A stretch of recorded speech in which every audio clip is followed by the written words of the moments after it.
I took that risk, knowing I was leaving money to come not make no money, but I know how it'll work better in the end. And that's the thing about the better mindset. I stopped thinking for the here and now. I started thinking for my later.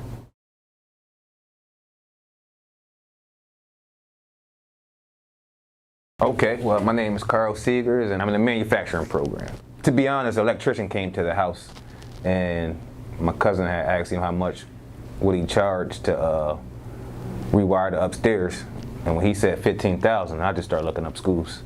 And then I found PTTI, and I feel like it was a good fit. And this school got me in faster than any other school was trying to get me in, so I came here. I think the experience here was lovely. I like the experience here. It awarded me a lot of great opportunities that I didn't believe I would be able to have. The CNC machine, I didn't know nothing about none of that until I came here, and then it afforded me to become from a student to an instructor. That journey was it seemed kind of fast, but it was good. I was laying on the couch, Ron called me, offered me the job, and I took it. Didn't believe I would make it that far. I knew I would graduate, but in becoming part of the actual staff, it's a different feeling. It's a great feeling to come from being on the streets to a student to now an instructor. Music video Kev put out there. That was fun helping him with that. Even though I wasn't part of the video, but that was fun. And then the most memorable things is really seeing that I can do something that I never thought I could do, as far as once again CNC, PLC. I've never been introduced to none of that, but it was fun learning and going through that process of learning it. Really not too much, for real. Really not too much, because I wasn't really in a bad spot or nothing, so I really didn't have to overcome too many obstacles. It wasn't really no obstacle, just waking up early and motivating myself every day, knowing that that it'll work out better in the end for me. Because at the time I was working in a scrap yard, and then I was just I was thinking do I want this to be my life, or because I can't be in a scrap yard. I don't want to retire from a scrap yard. I wanted something that I know I can have a career in, so decided to come back to school and get a career, something I can retire from and be proud of. No fears. No. Nah. Nope. Okay, my proudest accomplishment is graduating from PTTI. I never graduated from anything in my life.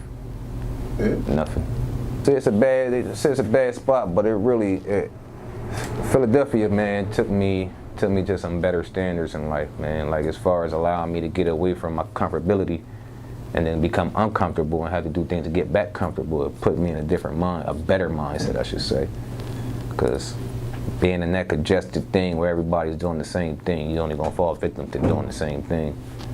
I want to thank my man Ron first, because Ron is a very intelligent dude, man, and Ron taught me a whole lot.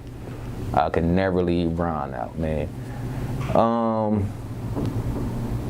I gotta thank Miss Purdy, cause she's just one of the best.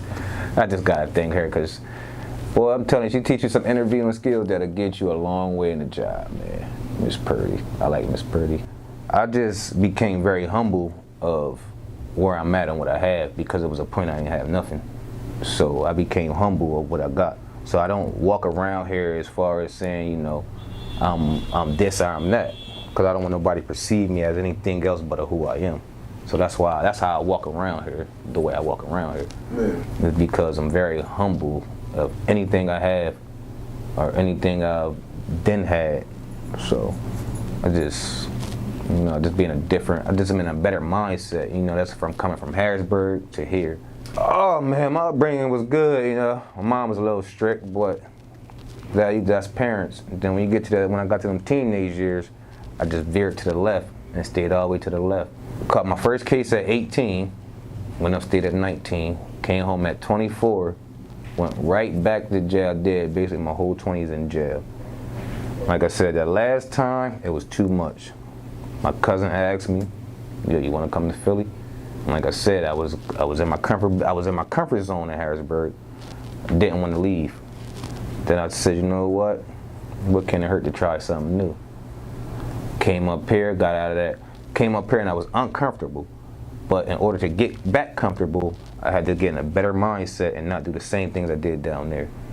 So when I did that, like I said, when I came up here, moved in with my cousin, he did everything, man.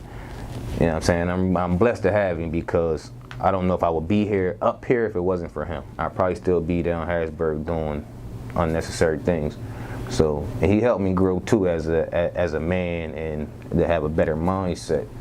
So, and then like I said, I was sitting there and that electrician talked about all that money. I said, nah, I need to do something different. So I looked up schools, and PTTI, the first one that popped up.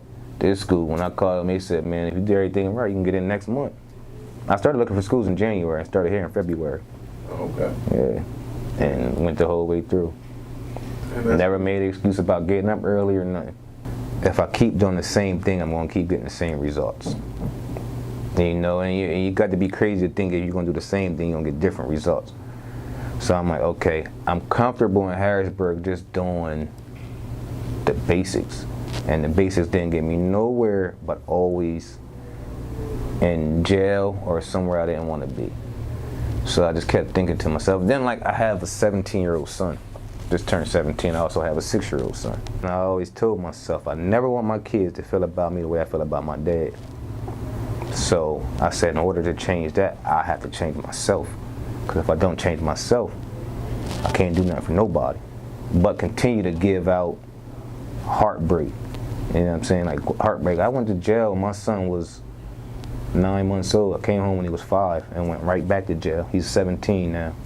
So that was part of it. And then, like I said, I just got tired of living the same bullcrap existence. Either the bar or the streets. That's all I was doing. So then when my cousin asked me to come up here, it took me a while to come, and I just said, you know what, I'm out of there. Can't do it no more. Can't do it. Oh man, I sent my son my cap and gown. He told me he was proud of me. So when he said that, I said, yeah, I did it for all the right reasons.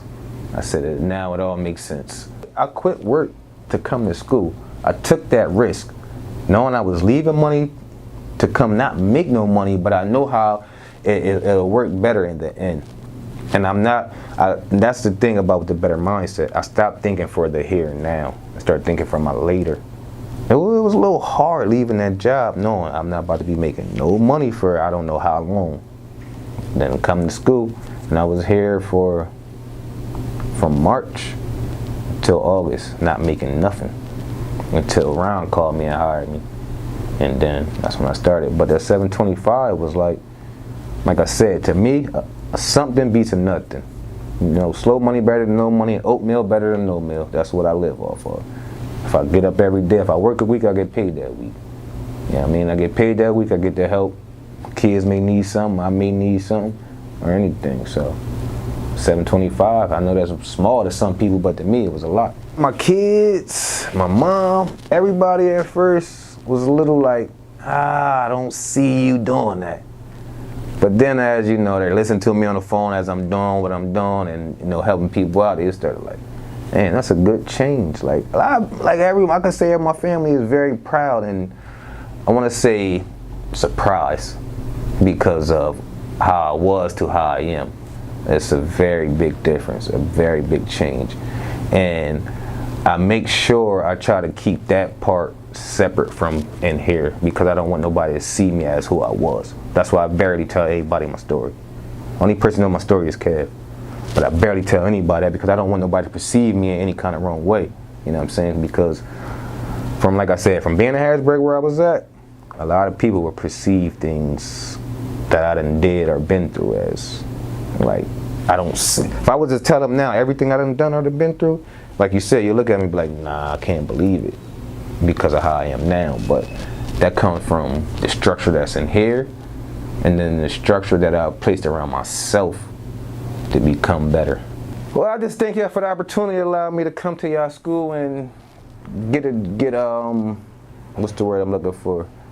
Get better in my craft of trying to make a better life with myself. You know, and I really appreciate this school. If you're on the fence, get off of it.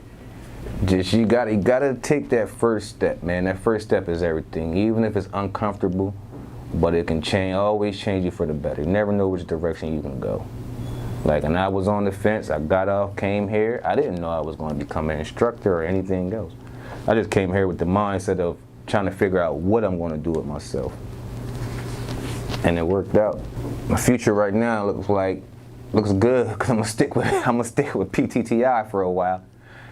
And then, I don't know, man, sky's the limit, because I ain't just stopping right here. I got just a little bit more I need to do to get further where I want to be. I am a PTTI graduate of class of 2021. Yeah.